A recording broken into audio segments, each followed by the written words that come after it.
మాట్లాడుకోవటం న్యాయంగా లేదు. ఎవరైనా మాట్లాడకూడదు. ఒక అంటే వ్యక్తిగతంగా ఎవరినైనా హర్ట్ చేస్తే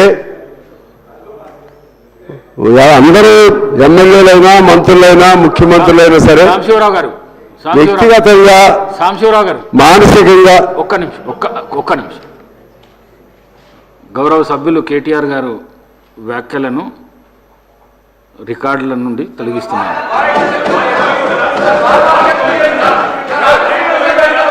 సాంబశివరావు గారు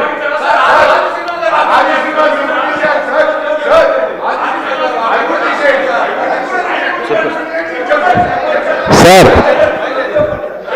మనకి బయట రాజకీయ వేదికలు చాలా ఉంటాయి సార్.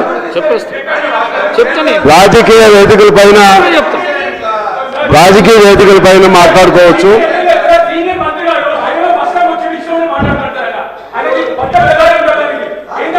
రాజకీయ వేదికల పైన మాట్లాడుకునే భాష ఆది శ్రీనివాస్ మాట్లాడిన మాటలు ఏమైనా పరిశీలించి తప్పగా ఉంటే రికార్డుల నుంచి తొలగిస్తాను. మాట్లాడండి.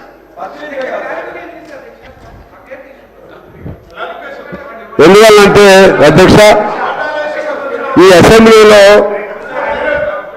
దాదాపు 4.5 కోట్ల మంది ప్రజల భవిష్యత్తు గురించి మంచి చర్చ జరుగుతుందని, మంచి నిర్ణయాలు జరుగుతాయని చెప్పి ప్రజలందరూ మన వైపు ఎదురు చూస్తూ ఉంటారు.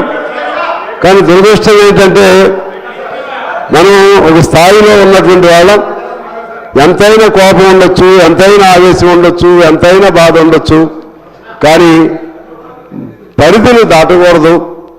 పార్లమెంటరీ సాంప్రదాయాలు ఉంటాయి, అసెంబ్లీ సాంప్రదాయాలు ఉంటాయి. వాటిని దాటి మాట్లాడినప్పుడు ఇటువంటి ప్రాబ్లమ్స్ వస్తూ ఉంటాయి. అందులో అద్దాల మేడలో కూర్చుని రాయేస్తే మళ్ళా అద్దాల మేడ పగిలిపోయింది అధ్యక్ష. అది వీరైనా వారైనా సరే ముందు ఎప్పుడైతే ఒక వ్యక్తిని మానసికంగా పర్సంటేజ్లని ఇటువంటి అనకూడదు అధ్యక్ష. వారన్నా తప్పే, మీరన్నా తప్పే. ఇది మీరు అన్నారు. నేను సార్ కేటీఆర్ గారు, నేననేది వినండి దయచేసి. నాతో అవసరం లేదు, దయచేసి వినండి. ఎవరైనా సరే ఇది ఒకరిని బట్టి ఒకరు నేర్చుకుంటున్నారు. ఒకరు మీరో మాట అంటారు, వాళ్ళో మాట అంటున్నారు. మీరో మాట అంటే వాళ్ళో మాట, వాళ్ళో మాట అంటే మీరో మాట. ఇద్దరు చెప్తున్నాను. ఇవాళ సభలో జరిగిన పరిణామం గురించి నేను మాట్లాడుతున్నాను. ఇవాళ సభలో జరిగిన పరిణామం జనరల్గా బట్టి గారు ఎప్పుడు కూడా ఈ doesn't lose his temper sir. ఇది ఎప్పుడు అన్నారు మీరు? ఎప్పుడు 30% అంటే వాళ్ళు కూడా ఒకటి అంటారు. ఏ ఉపయోగం చెప్పండి? మీరు 1% అంటారు, వాళ్ళు ఇంకోటి అంటారు. అంటే ఇప్పుడు ఇప్పుడు అవన్నీ సార్ నేను అనేది ఒకటే. ఇప్పుడు ధర్నాలు చాలా అవుతాయండి, అవన్నీ ఇక్కడ మాట్లాడుకునేవి కాదు. ఈ వేదిక మీద అట్లా అనుకుంటే ఇక సభ ఎందుకండి? సభ చాలా సభలో మాట్లాడుకునే పద్ధతులు వేరే ఉంటాయి, బయట మాట్లాడుకునే విధంగా మాట్లాడకూడదు. దయచేసి నేను as a well wisher of both sides I want to advise both the sides to be under control, to be restrained. ఎందుకంటే ఇది ఇలా పోతూ ఉంటే ఎవరికైనా సరే అది బాధాకరం, ఇబ్బంది. దయచేసి ఇక్కడి నుంచి ఆయన ఫుల్ స్టాప్ పెట్టి మంచిగా మాట్లాడుకుందాం, సబ్జెక్టుని మాట్లాడుకుందాం. మన వేదికలు ఉంటాయి కదా, బీఆర్ఎస్ వేదిక ఉన్నప్పుడు మీరు ఎన్నైనా అనండి, వారి వేదిక ఉన్నప్పుడు వారు అంటారు, మేము ఉన్నప్పుడు మేము ఇద్దరు కూడా అనవచ్చు మేము.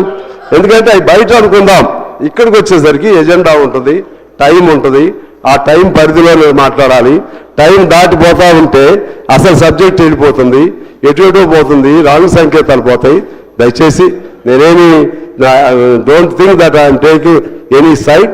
Just as a neutral person I want to advise both the sides. So అధ్యక్ష, సబ్జెక్ట్ కొనసాగిస్తాను.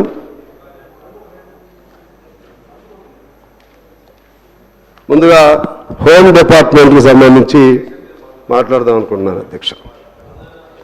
ఈ హోమ్ అనేది చాలా కీలకమైంది.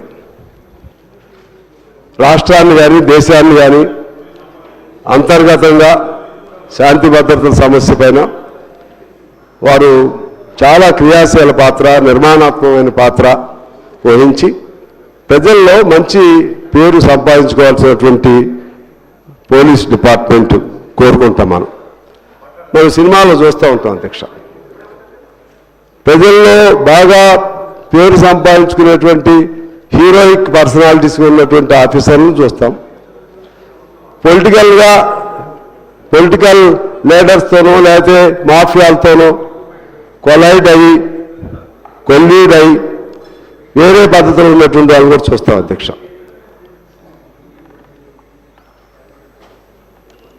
ఇక్కడ మన వ్యవస్థే, పోలీస్ వ్యవస్థే, ఇది బ్రిటిష్ వారు మనకు ప్రసాదించినటువంటి సిస్టమ్. ఐపీసీ పేరు మార్చొచ్చు, దానికి ఏదో మన సంస్కృత పదం హిందీ పదం కలిసి వచ్చేట్టుగా భారత న్యాయ సంహిత అనేటువంటి పేర్లు పెట్టారు. కానీ లోతుల్లోకి వెళ్ళి సిస్టమ్ మార్చలేదు అధ్యక్ష. ఈనాటికి కూడా పోలీస్ అంటే భయం లేకుండా నిర్భయంగా ఒక సామాన్యుడు పోలీస్ స్టేషన్కి వెళ్ళి కంప్లైంట్ ఇచ్చే పరిస్థితి లేదంటే ఆ పోలీస్ వ్యవస్థ ఫ్రెండ్లీ వ్యవస్థ కాదనేది నా అభిప్రాయం. ఒక సామాన్యుడు, పేదవాడు, ఒక దళితుడో, ఒక గిరిజనుడో, లేకపోతే ఒక అనాథో, ఒక మహిళో వెళ్ళి ధైర్యంగా ఆ పోలీస్ స్టేషన్కి వెళ్ళి ఆ ఎస్ఐ సమక్షంలో కూర్చుని నా బాధ ఇదేని చెప్పుకునే పరిస్థితి లేదు అధ్యక్ష. అది రావాలి, మారాలి. మారటానికి అవసరమైన తగు సంస్కరణ ఏమిటో చేయవలసిన అవసరం మన హోమ్ డిపార్ట్మెంట్ మీద ఉందని మీ ద్వారా విజ్ఞప్తి చేస్తున్నాను. మధ్యలో అసలు ఏమి ప్రయత్నాలు చేయలేదని కాదు, వాళ్ళు కొన్ని ప్రయత్నాలు చేస్తున్నారు, కానీ చాలట్లేదు. ఆ ప్రయత్నాల వరకే ఉంటున్నాయి. ఆచరణలోకి వచ్చేసరికి పోలీసింగ్ అనేది ఇది సామాన్యుడిది కాదు అనేది అర్థమైంది అధ్యక్ష. No common man feels that policing and police system will be helpful in his distress. వాళ్ళ బాధలో ఉన్నప్పుడు ఇది హెల్ప్ చేస్తుందని nobody will feel that, nobody will repose his faith in the system itself. Sir, దీనికి ఎట్లా మార్చాలో వాళ్ళు మార్చుకోవాల్సినటువంటి అవసరం ఉంటుంది అధ్యక్ష. అదేవిధంగా అంబేద్కర్ చెప్తాడు, a person whose mind is not free though he may not be in chains is a slave not a free man. ఆయనకి సంఖ్యలు లేకపోయినా సరే ఎవరి మనసు అయితే స్వేచ్ఛగా ఉన్నదో అతను ఓ బానిస లాంటి వాడే, స్వేచ్ఛాజీవి కాదు అని అంబేద్కర్ చెప్తాడు అధ్యక్ష. Article 19(1) of the Constitution guarantees fundamental right to freedom of speech and express to all the citizens. అంటే freedom of speech, expression article 19 ప్రసాదించింది అధ్యక్ష. అదేవిధంగా మావో సెట్టింగ్ అంటాడు, సరే భావాలు వేరైనా సరే 1000 భావాలు వికసించని అని మావో సెట్టింగ్ అంటాడు. ఇవాళ భావాన్ని వ్యక్తం చేసే అవకాశం, అదృష్టం లేదు అధ్యక్ష. ఫ్రీగా మాట్లాడేటువంటి అవకాశం, అదృష్టం లేదు అధ్యక్ష. ఇది